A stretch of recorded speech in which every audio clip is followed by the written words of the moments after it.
Greetings, everyone from around the world, in theory at least. I'm in New York, and my partner here, Evelina, is in Melbourne, Australia. So we have the planet covered in that regard, at least. Welcome to our event tonight, our webinar on strategic storytelling, how thriving fashion brands win while others lose. And even for those of you who are not involved with fashion, hopefully you also find some value here for whatever line of work, even for your personal branding. You'll find some benefits in terms of the skills and strategies we'll discuss tonight. Just quick introduction before I turn it over to Evelina, that I'm a global communications advisor and media strategist. I've been fortunate enough to have lived on 4 continents, from the US to Europe down to Southern Africa and over to Asia and China for 5 years. And so I work now with a range of clients from Chinese tech companies to African nonprofits. And among my specialties now are fashion brands, fashion clients, specializing in fashion sustainability and storytelling. And here's Evelina for her to introduce herself. Go ahead, Evelina. Thank you, Michael. Michael and I just connected not so long ago, and we had this really insightful conversation about the fashion industry and building trust and communication. So we thought, okay, we'd love to share this with the wider community. So here we are. About me, I have come from a fashion design background. I went through a really toxic fashion degree. I was really burnt out. I ended up in hospital, really questioning everything and what I saw my future like, where I wanted to work, what I wanted to do. And as I work with more and more fashion brand founders, I feel like this narrative really repeats itself and is so common. So for me, as I went into this journey of self-discovery after having that health issue, I realized that I love working in this marketing, fashion, business writing space. I always freelance for different magazines in Australia and overseas as well. Then I moved overseas. I worked with different companies, from Startup Bootcamp, which is like an accelerator program. I worked with Impact Hub, which was about sustainable businesses, and a lot of really smaller fashion brands, and now working with service-based and fashion businesses to communicate better, and especially in this age of AI, and build out this sales infrastructure that sounds really human and really like you, to help you get more of your audience to have a look at what you're offering as well. I absolutely love it. In the last few years, I've worked with and written for some top 1% executives. I've written for Amazon Web Services and a range of agencies and fashion clients as well. So I'm really excited and happy to be sharing this with you today. And Michael, you've got a really interesting story too that you can touch on a little bit more. Well, at least one thing for the benefit of the audience, because I could go on and on about myself. It's one of my favorite topics.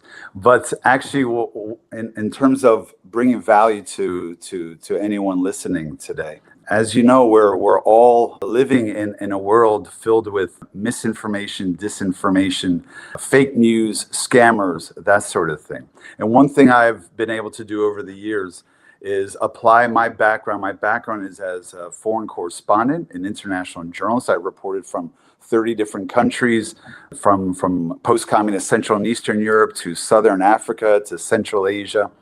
And one thing I do with my communications is I apply a certain journalist skepticism to the content that I see. Whenever I work with visiting their website, their social media channels, looking at how, not just effective, what does effective mean, but how persuasive they are in terms of the use of concrete, credible, even verifiable evidence to prove, okay?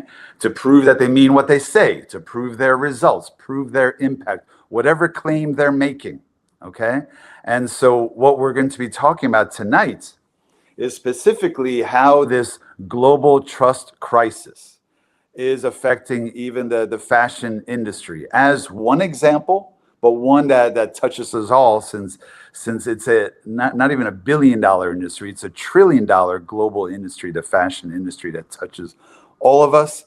And the numbers are quite overwhelming. I'll get to just a few of them in a moment, okay? But what I'd like to do is share my screen. Let's see if it works. Just some of the big picture here about the challenge we face.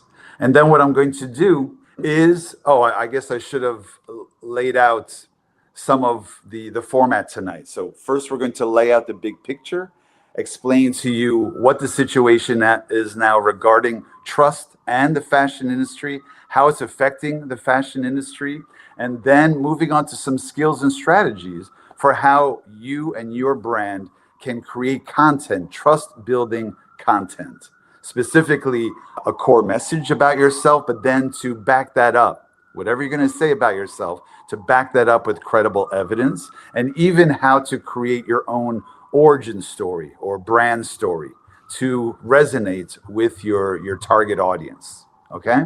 And please, Evelina, of course, we're going to be going back and forth here. As you see with this first slide, I have this visual just that we're all swimming in this sea of brands where every brand we come across, unsurprisingly, has a self-interest to claim how wonderful they are.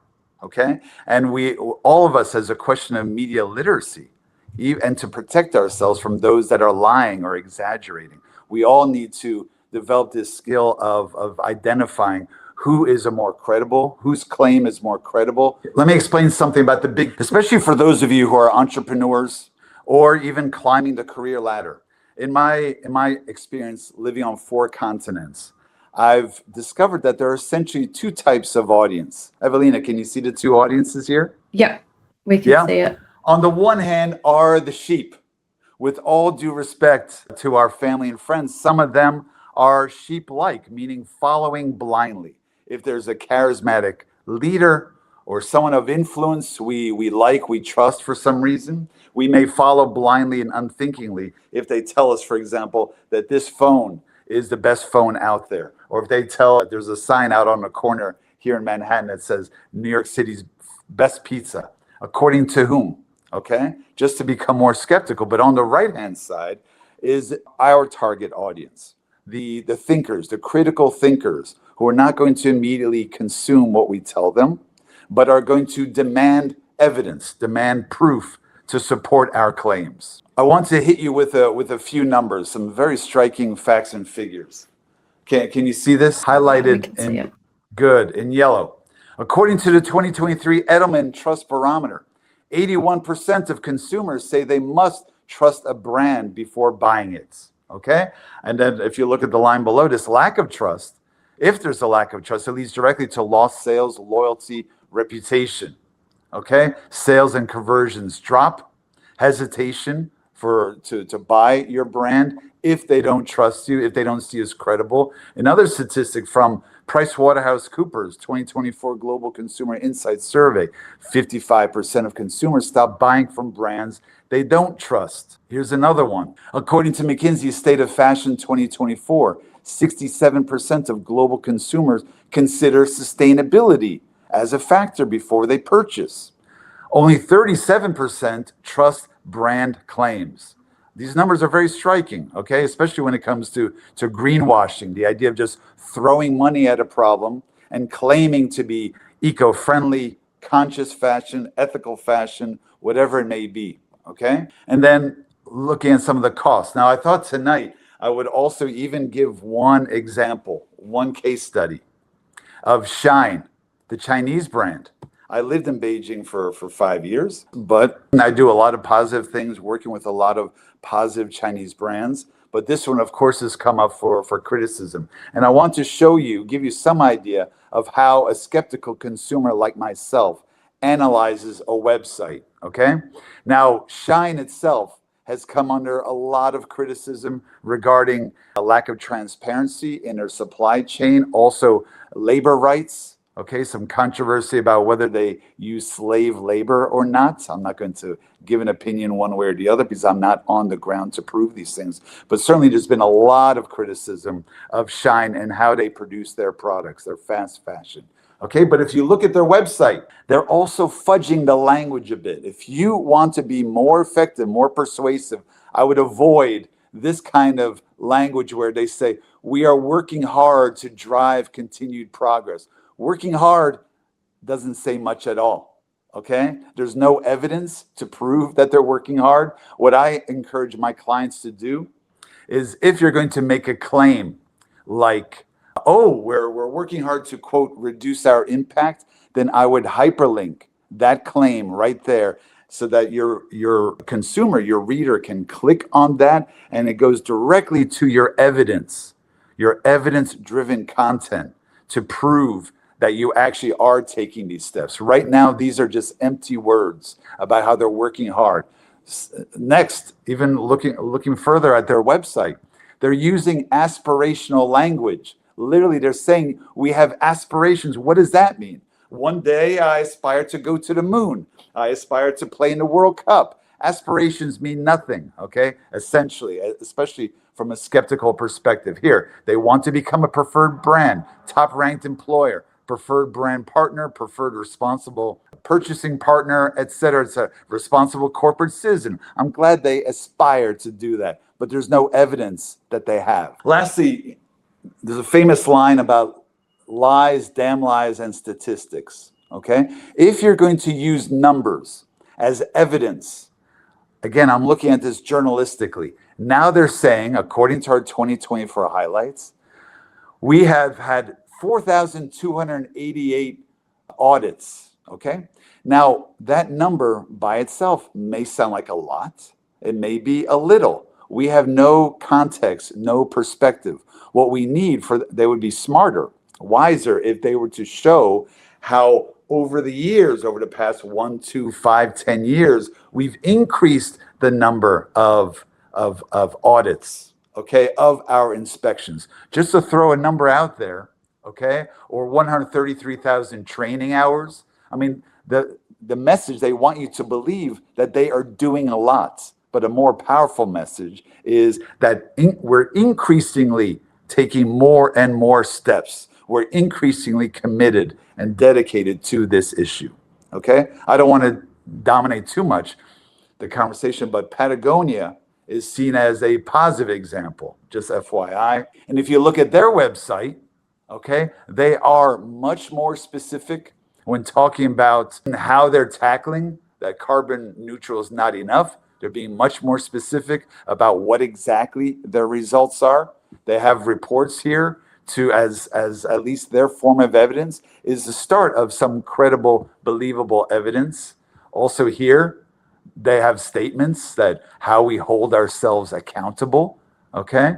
And they're asking you, the consumer, to hold them accountable. And by the way, lastly, they also have storytelling, okay? And according to the research, just one last thing, but before I turn it back over to Evelina, is according to the research, this is the 1-2 punch that all brands must have, which is evidence, the credibility to prove you mean what you say, to prove, like here you see measurable data to support whatever claim you're making. And then how do you present it? Well, of course you could present it in a dry, dull environmental impact report or social impact report. Instead, we're talking about websites and social media channels. And so the benefit of storytelling, which resonates with your audience, connects, and in which you can share what you truly care about, what you represent, and your core messages through what I call strategic storytelling. So let me pause there for a minute. Evelina, by the way, is it back on? Wow, Michael, that was so great. And it's like so clear how your journalistic side of like really digging and analyzing comes in so clearly here. So yeah, it's like really wonderful. And I think for everyone to take note that on the surface, when somebody makes these vague claims that, okay, it might sound interesting and pretty, and especially in the fashion field where it's such a visual, elusive industry. But if somebody starts digging, you can get caught out so easily. And once something is up on the internet, even if you take it down, it's not gone permanently. Like, you don't know what someone has done with that information. So just being like really conscious and really aware of what you're posting and backing up your claims from day one. If you're not sure, then, go back, do that research, do that investigating before you do. And yeah, Michael, that's such a big strength of yours And you can see that journalism investigation side coming in so strongly. And also, I just want to mention, if anybody's got any questions, please do post them. I can see them and I'll pop them up on the screen, even if it's not right away. But we're happy to make this, really valuable and interactive. So if we can get to it straight away or towards the end, please do pop them in. And carrying on from what you were saying, Michael, once you do have done all this analysis and the investigation, it's also important to understand why consumers need that trust and what is at stake if you don't address it. Again, I'll go through a couple of data points as well. This is from a Deloitte study from this year, I believe. So nearly 3/4, 70% of those familiar or experimenting with AI, and I want to talk about AI straight after this, because I think it's a really important topic to mention because it feeds in so perfectly with what's happening today, say that the increasing popularity of it makes it harder for them to trust what they see online. And now there's so much skepticism and scamming, like you mentioned, Michael, and a lot of it is actually coming from these new technologies that are being developed. Some people, depending on how much experience you have working with it, can pick up on it more easily than perhaps others. But this AI conversation is so strong because it's driving a lot of mistrust. And for a brand in the past who may have had a couple of claims that were true and correct, now the average consumer is more skeptical than ever. We live in this modern society. AI is unavoidable. So what can we do as brand owners, as professionals working in the field, to situate ourselves as genuinely trustworthy and show what you're doing and the claims that you have are genuine and correct? So when we are talking about this consumer need, I want to give a disclaimer when you're working with AI is never put anything into it that you wouldn't publicly share, because we don't know what happens to this data and information, whether it's today or 5 years down the track. So any personal, any private things, keep them out. Just as I'm talking about this, I like to mention it. And what we're seeing now, and I think it does have a lot to do with this AI, is a lot of founder-led businesses having a really strong moment. And the example I want to bring in is the founder of Club Peppermint. The founder's name is Katie Arnold, and it's a relatively new business that started around COVID. And it's actually, a lot of her story is to do with her personal life and what drove her to it. There was a family tragedy that happened, and that inspired her to create something with her life and follow her meaning. And that goes back to this idea of what you were talking about, Michael, the strategic communication, that now being open and honest about who you are also as a person, as well as those literal stats and claims, works really well together to build that trust. Because at the end of the day, there's so many brands out there, there's so many companies. The chances that your product or service is so unique that nobody else has anything even remotely similar is very, very low, unfortunately. Even though, as creative people, we like to think that what we offer is so different, but we do live in a big world. So what does make you unique is yourself, and your humanness. So when you can blend that with these really technical elements of what Michael was talking about, the data and the statistics, and going really deep and understanding why you're doing something, what is the impact your company has, even if it's something little, and even being open about the fact that, we know we're not perfect, but we are working on X, Y, Z, and this is our plan, and reporting back to it. And so that's why Patagonia has such a wonderful reputation, because they're so open and honest about all this. So in saying that, what actually makes good communication? Because we've touched on this more data-driven side. I'm touching more on this human element of being more open, more honest with your public. And I know it can be a little bit nerve-wracking for some people who are more introverted or more private to say, oh my God, I need to put myself out there on the internet. But there's different levels and ways that different people can do that. Yeah. So we want to talk to you about some of that. And one of the most key pieces of that is that origin story that Michael is an expert in, which he'll share with you. Well, just one thing before I get to that, absolutely, because we're not just analyzing the situation, but also trying to provide some solutions. So yes, how to create that trust building content to persuade your target audiences. And I just want to let you know that some of you in the audience who watch this tonight or in the future may be thinking, well, I don't have consumers per se. But I want you to know that all this is relevant for any individual or organization. If you're approaching and they're also a certain critical thinking, high level, skeptical audience that will demand as much evidence as possible to prove that you can deliver the results that you promise, or if it's donors for your nonprofits, or if you try to attract media attention, the journalists will be skeptical and want to know that you're truly on the front lines of your issue, or that your product is truly as effective as you claim it to be, that sort of thing. Or even if you're just climbing the career ladder and you're looking to persuade employers. It's important to recognize, I see that in strategic communications, we all have a natural wall of suspicion, or at least skepticism, between strangers. So for me, the goal with strategic communications is how to lower that wall of skepticism, build a bridge of trust, and reduce the risk of any form of partnership or support. Okay? And one way to do that is with what I call trust building content. Let me get to that now to share some of these skills with you. Once again, it requires me to share the screen. Hold on. Yeah. Let me give this a whirl. And I see Tom has posted a question as well that I've popped up on the screen, which I think ties in really perfectly with what you're about to talk about, Michael. So first of all, I don't just call it storytelling. I call it strategic storytelling. And here I came up with my own definition. Not just any storytelling, but storytelling for a purpose, as our intent is to achieve a strategic objective, especially, as I write here, when we or our organization are under pressure to prove something persuasively, such as results or impact, or on LinkedIn to prove that we are who we say we are, that we're doing what we say we're doing, but especially that we are as good as we claim to be.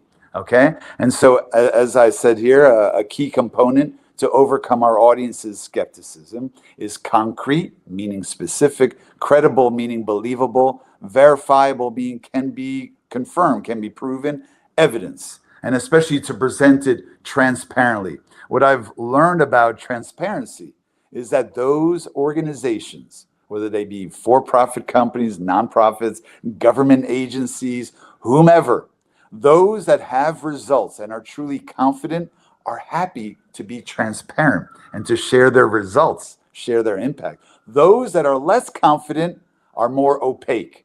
Okay, they are more inclined to want to conceal and to be less transparent. Why? Because they don't have the results to back up their words. Okay, that's why we all need to develop what I once learned it as a bullshit deflector, since the BS is flying at us every day, that we all need to develop a finely tuned BS deflector. And just to let you know, the same principles that we're talking about tonight of strategic storytelling, I apply to many forms of storytelling. I call it sustainability storytelling, ESG, which is environmental social governance storytelling, CSR, corporate social responsibility storytelling, SDG, for all those international nonprofits and others that care about the sustainable development goals, storytelling, even DEI storytelling. Okay, when I know this is out of fashion right now, there's a lot of pressure on the DEI world, but for all those companies that are claiming to do meaningful things in the world of DEI, again, the need for evidence-driven, even humanized storytelling. So let me explain now about the brand stories and origin stories. Actually, you know what? Wait. Before I get to the brand stories, can you see this the screen, Evelina? 6 forms of strategic content? Yes, we can see that. Good. I want you to understand that there are multiple forms of this strategic storytelling. There's essential proof, as you see here, if you want to take a screenshot or review the video later. Anything that documents who you are, what you do, what you say. Okay, it could be a selfie of yourself at work. okay, or doing an activity that proves that you are who you say you are, doing what, or at least if not proving, it's one brick in the foundation of starting to prove and persuade an audience that you are who you say you are, doing what you claim to be doing. This is basic chronicling of who you are, what you do, okay, in written or photographic evidence form. Then there's the origin story, which I will get to, your relevant backstory, which talks about where your journey begins, how it evolved up to today, and which you can express your inspirations, motivations, passions, values, dedication, competence, commitment, all those things, okay?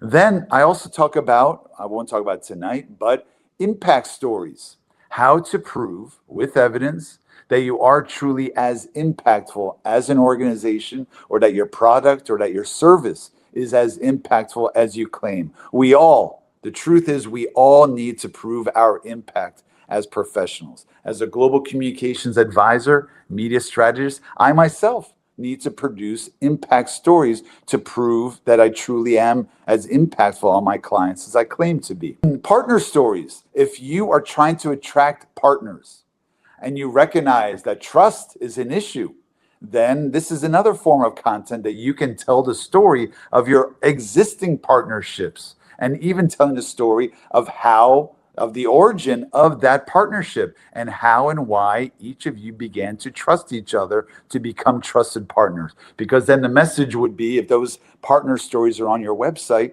the message would be to your target audience, hey, they trusted me, you can trust me.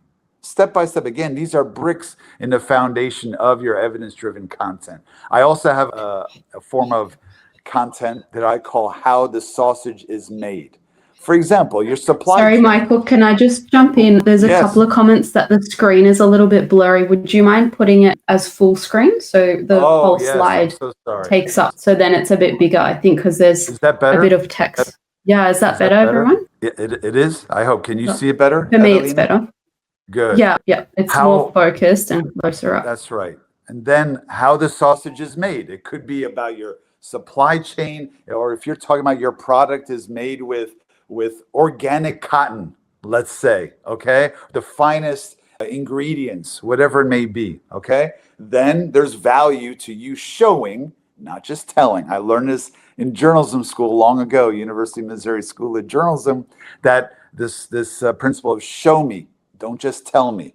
Okay, so then there's value to that sort of content to lift the curtain, okay, and show how exactly a process or program works, illuminate the origin and evolution to show the global supply chain, for example. And lastly, thought leadership, okay, even to prove that you have a finger on the pulse of trends, okay, showcasing your thoughts, ideas, opinions, analysis, whether you're a founder and CEO or any professional who's been at it for 5, 10, 20 or more years, okay? Sharing your opinions, analysis, insights, experience, commentary, that sort of thing. That's another topic, but this is also strategically to build your brand as a thought leader, okay? Now, back to, before I get to the brand story, I should say something about the core message, because I promised that when describing, and I'm sorry if I'm going too long, Evelina. But I have a 4-step method, immodestly called the Jordan 4-step formula, okay?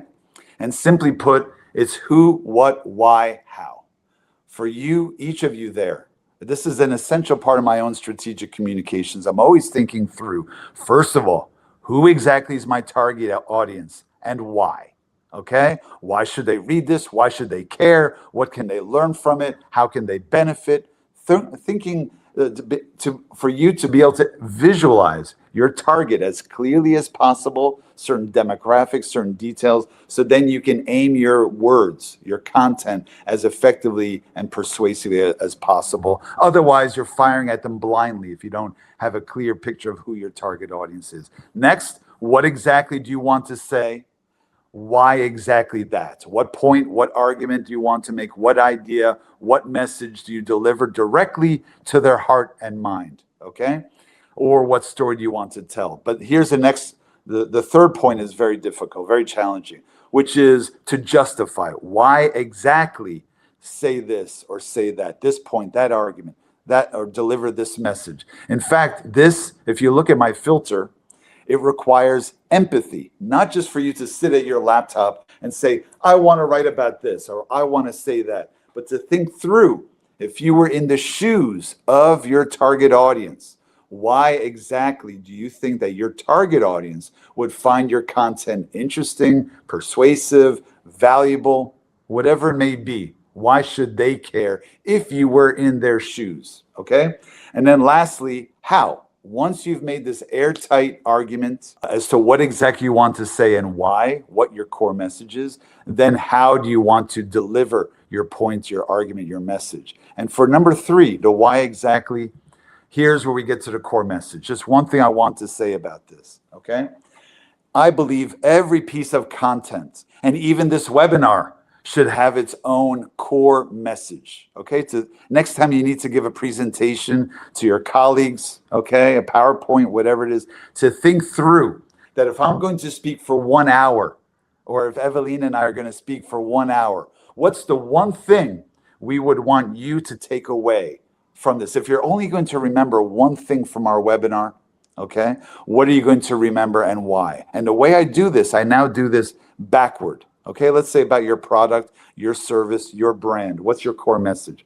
I do it backward. Instead of just thinking, what do I want them to know about me? I think after you have watched this webinar, later tonight, tomorrow, or 1 week, if someone were to say, hey, what did you learn from that webinar? What was that webinar about?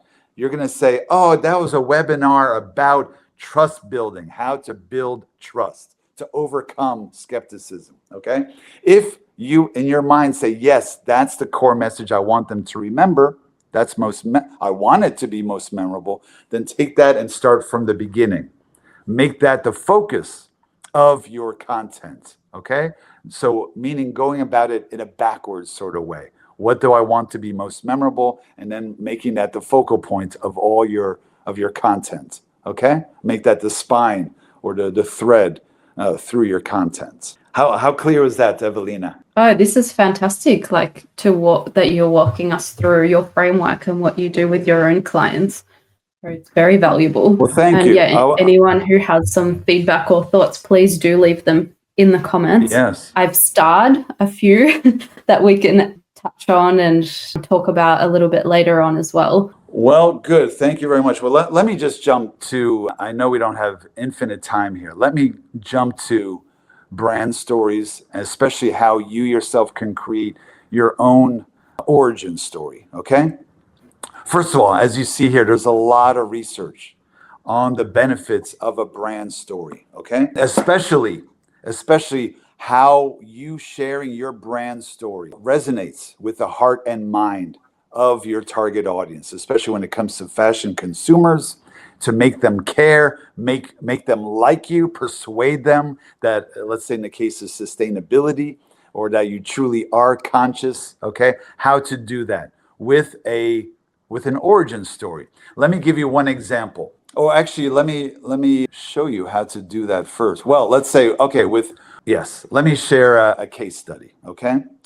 This is Britta Cabanos, one of my partners as well. She is the founder of Inside Fashion Design and the Conscious Fashion Design Academy based in Portland, okay? And she said that she was sometimes struggling with her own messaging and to really resonate with her audience. So we talked about her core message as to what she wants people to know about her and her organization. And we then brought to life, see, this is a training that I had earlier this year, in which you see Britta in the upper left corner. Now, the story we came up with, okay, her origin story, okay? We opened small with the key moment, the moment of when she decided to found Inside Fashion and the Conscious Fashion Design Academy. She painted a picture. She was vulnerable, talking about her own frustrations, even her own trauma within the fashion industry. She was working hard, but felt exploited, didn't feel supported, always sought, hoped for some emotional support and some mentorship, some guidance, some coaching, never found it. And then one day, if you were to read, so we're painting a picture, pulling the reader in. And then one day, she had this epiphany. She organized an event, a gathering where others joined, and then she realized, hey, this is exactly what I need to do, is to create a space where a community can be formed, a community of support, mentorship, resources. So then if you were to read this on her website, you'll see that then it opens up to the big picture of her organization, okay? And even why her organization matters. And then this is the first 200 words of her story. In there so far, she's sharing her core values, that she cares. That's a core message. She cares and is doing something about it, and how she's bringing together people for a purpose X, Y, Z, and even sharing some of the activities of that organization. Then, if for those readers who are now drawn in and start to care more about Britta and her organization, that is ultimately the goal. Now she's starting to resonate with her audience, okay? Making them care more about her and her organization. Then we can go into the deep past and share. For example, I even asked her and drew this out of her. Who was it in her family as a child? Was it someone who planted the seed of fashion, of environmental concern, of conscious fashion? And she told me the story about her father. And then I said, hey, get us a photo of you with your father, okay? And then she tells a story from there, and you can visit her website for more, okay? Just real quick, a second example of a fellow Australian, by the way. This is Jude Kingston, who founded a nonprofit for mental health in fashion. And on her website, she shares some of her backstory of the trauma she experienced. And as you read this, you start to care more about her and her organization. It's a very effective way to pull someone in, that she becomes then the human face, shares of her organization, shares some of her vulnerability. Now, I do want to share a couple slides as to how to tell this. I call this Darwinian storytelling. Darwin, as you may recall, was focused on the origin and evolution of species. Well, I believe every story, every brand, every product has an origin and evolution too. Okay, I won't spend too much time on this, but you can see that you can identify where exactly does your story begin and why. This is a timeline, a chronological timeline, deep past, more recent past, back up to the present, and even where you and your brand, your product are going from here. The origins, why does it start there? But then crucially, the evolution. How does your story change or evolve over time? And why does it change, evolve the way it does? Then back up to the present. If you've done an effective job of providing this backstory, now the reader understands where exactly you are, your brand, your product, your service. They're nodding along. They're stroking their chin thoughtfully. They get it. And then you can even finish off your story with where do you go from here and why there. And you can share your aspirations, your goals, and explain that. And just one last thing. I want you to know there's an essential difference between a simple feature about yourself or about one of the individuals you impact, and what I call a big picture feature, which, as I showed you with the structure, you open small, this diamond here. You open small, but then you connect dots to the big picture, okay? With the broader context of the big picture of why your organization, why your brand, your product, your service matters. And then you can, with the remaining part of the story, you can then fold in the Darwinian backstory, okay? More details of your origin and evolution, but opening with some dramatic storytelling, that moment where you had your revelation, your epiphany about your brand, your product, your service, that sort of thing, okay? So, are you still there? It's very quiet over there. I'm just staring at my screen. So, wow, thank you. I'm learning from you, Michael. So I'm sure everyone else is too. And it's really good, like, to understand that theory and the thinking behind everything you do. And you're so articulate and meticulous about every element. Of course, linking back to that journalism background. So thank you for sharing that. And if anyone has any thoughts, do leave them in the comments. We do read them all. Just to ask you, what challenges do your clients face? Yeah, I think for them, a lot of the time when it's a smaller business, it's this hesitation to open yourself up and actually be honest about what's happening. Because a lot of the time, you see big businesses, they're doing really well, it looks really glamorous on the outside, but then when you're a small business owner, like 80-90% of it is a grind. It's difficult. It's solving problem after problem.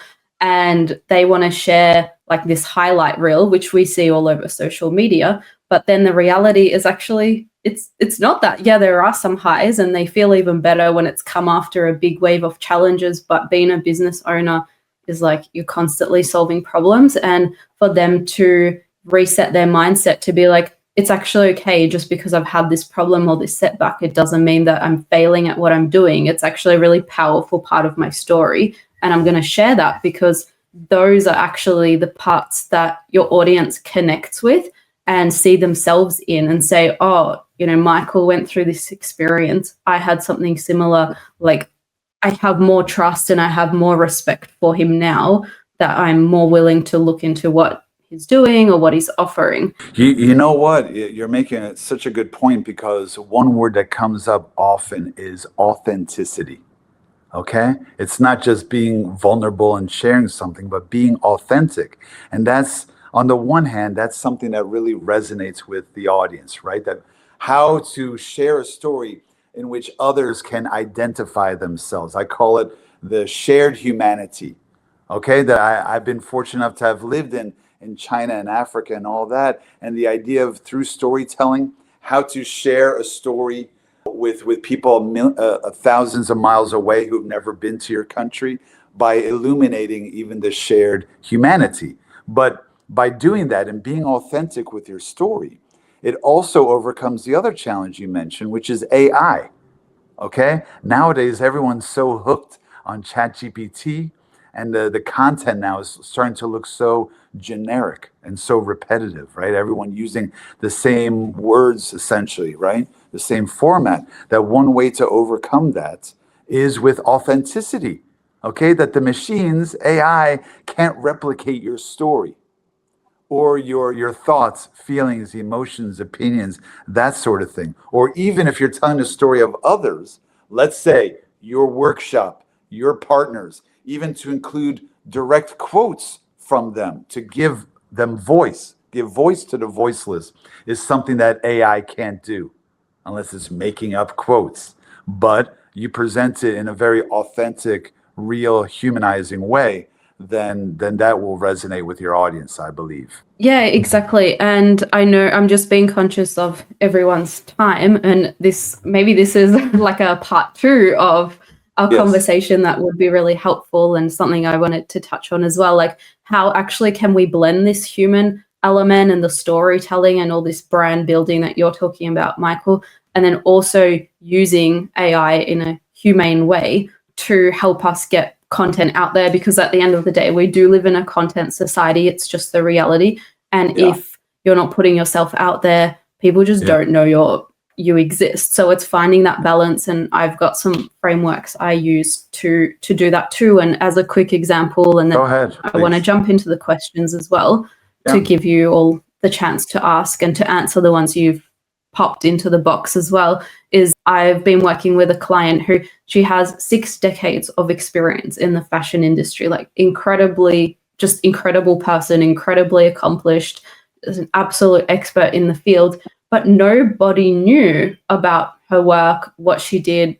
She didn't put herself out there, zero marketing, zero content. And what we did together was create this story about her, really verify everything she's done, and she's written a series of books using this content, get her message out there. And going from zero, in the first week, once we implemented this basic marketing funnel, which I call the email content system, she made 2 sales already. And it's not huge numbers, but it shows that building this trust, being open and putting yourself out there, it works, and people trust you and they respect you if you've got the claims to validate as well. And one thing, another part, I think it might be worth popping it into a part 2, is like, I'd love to go through some really tactical skills of how can you use the content you already have and this origin story, and then apply it to different types of content, which we know the most common ones these days are across your website, across your emails, across your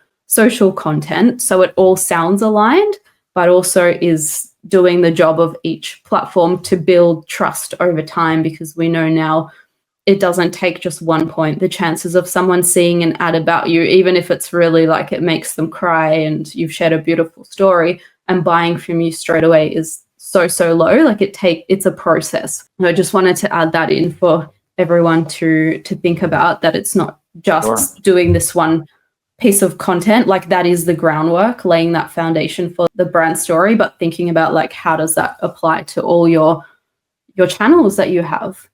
Yes. Yeah. Absolutely. So would you like to address some of those questions? I don't see the questions. What do you see? Yeah, so I'll pop. Yeah. Here we go. Tamil made an interesting comment about like AI doesn't have the creative soul, and you have to have pure, authentic abilities, because AI is just like a pencil or paintbrush. You have to have some creative, original abilities, and also a true story that resonates with your audience. Like, I totally agree with you, Tamil. Like, I think AI has this power of efficiency in terms of speeding things up and analyzing large chunks of data, but it will never have this soul, which is something that you need to put in there with your stories and your voice. And a powerful thing I do for myself and for my clients is using voice notes and storytelling, again, like you, Michael, to pull that natural language out, because usually, especially if you're not a writer, which, you know, not most of us are not, like I am, so I know how to do it, but for a normal business owner, like if you're not a writer and you sit down and you're starting to write all these elements, it can be really stressful and anxiety producing, and you're staring at a blank page and you don't know where to begin. I actually use a lot of voice dictation and transcribing to start on that journey and pull out certain topics and themes.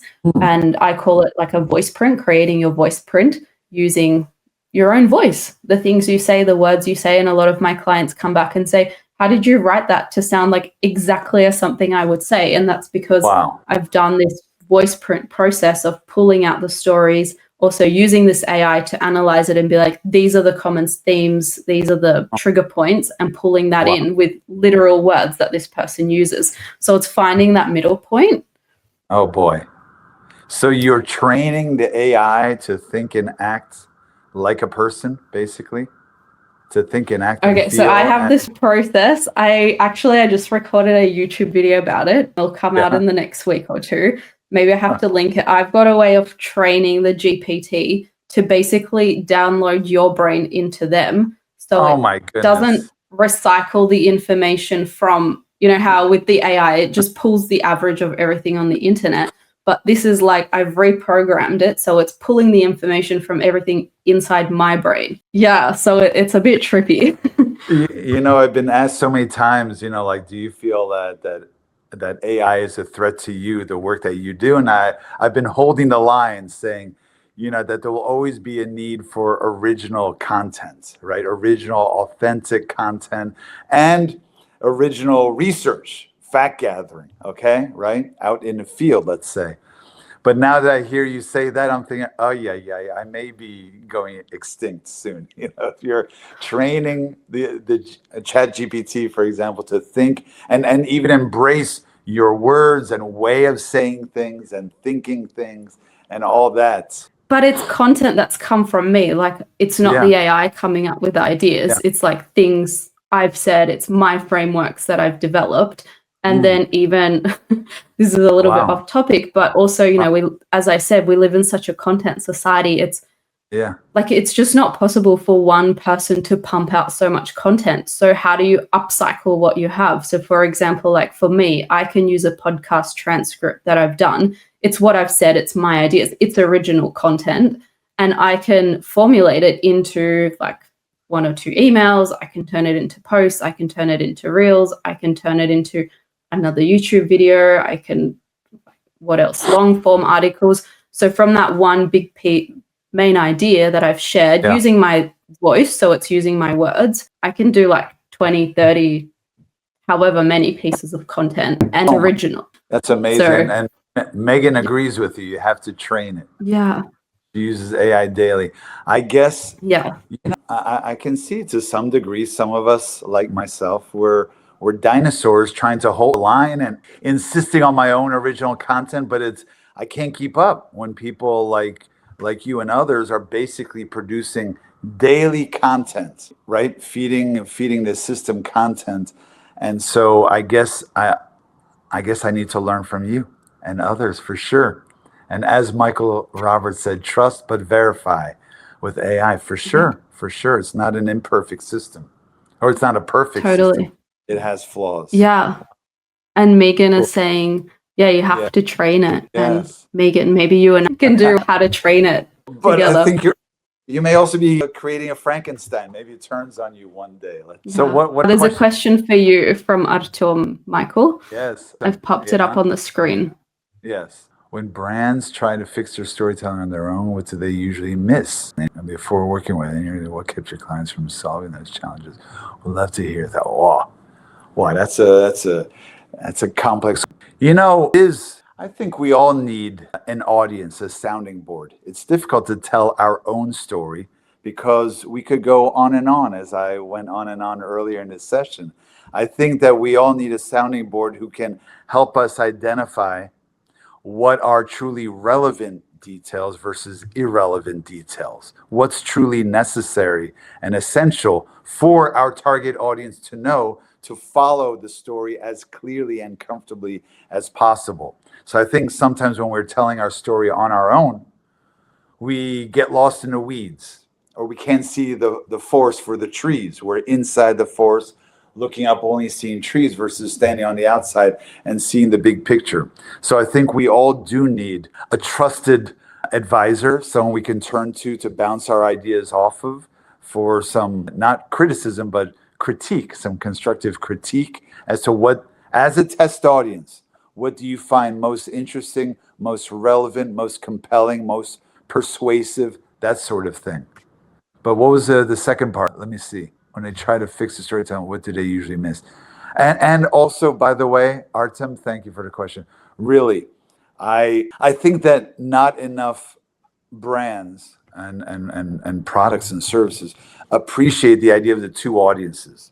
That for that smart but skeptical audience, to prove whatever you say, to back up. You're free to say whatever you want, but if you want to be believed, you must back it up with evidence. So I myself hyperlink extensively, okay, because I recognize that even individually, how important trust is as a part of the process, trying to persuade my target audience to believe in me, and then to return to me in the future that, hey, when Michael says something, I can believe him because he always shows, doesn't just tell, he backs it up with some evidence. And then the second part, what kept your clients from solving those challenges before working? I think that kind of answers it is maybe they were too insular and needed some feedback as to what works, what doesn't, and why. Any other questions? And I'd love to jump in, Yeah. like just quickly and mention that with this building this trust and reputation is it's so easy to break your reputation from one or two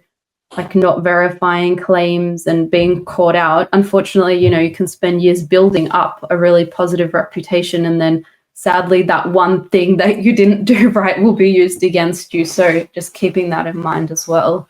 You're right. To steer aside of caution if you're not sure. Well, I mean, there's nothing more important in our lives as professionals than our own, for sure. And then how do you protect your reputation? Is by always being, I believe, as transparent and as accountable as possible. I'm not perfect, but certainly trying to be, open and sharing who I am, what I do, and as candid as about how effective I am or not as a professional.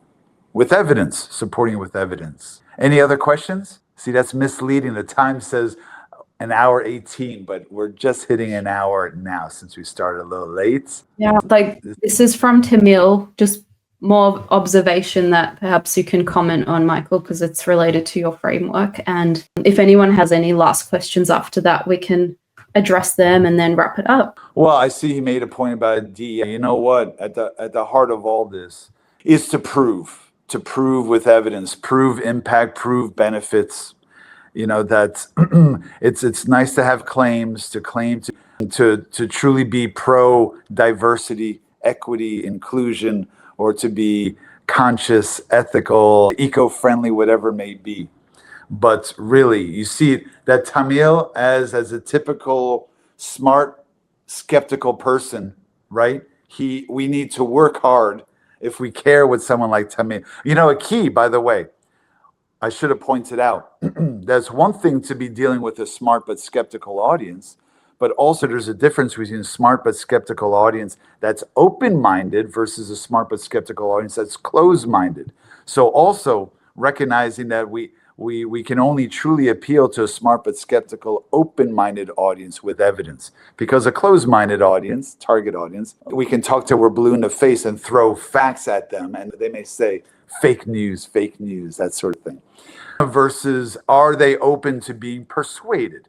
Go ahead, persuade me, right? And maybe Tamil is someone who might be more persuaded if an organization or a company were to prove persuasively and transparently with evidence that their efforts not only planted seeds to make a difference, let's say, in Black and brown communities, okay, in America, for example, but that they've truly grown roots and now are making a difference, okay, yielding harvest 1 year later, 5 years, 10 years later, that sort of thing.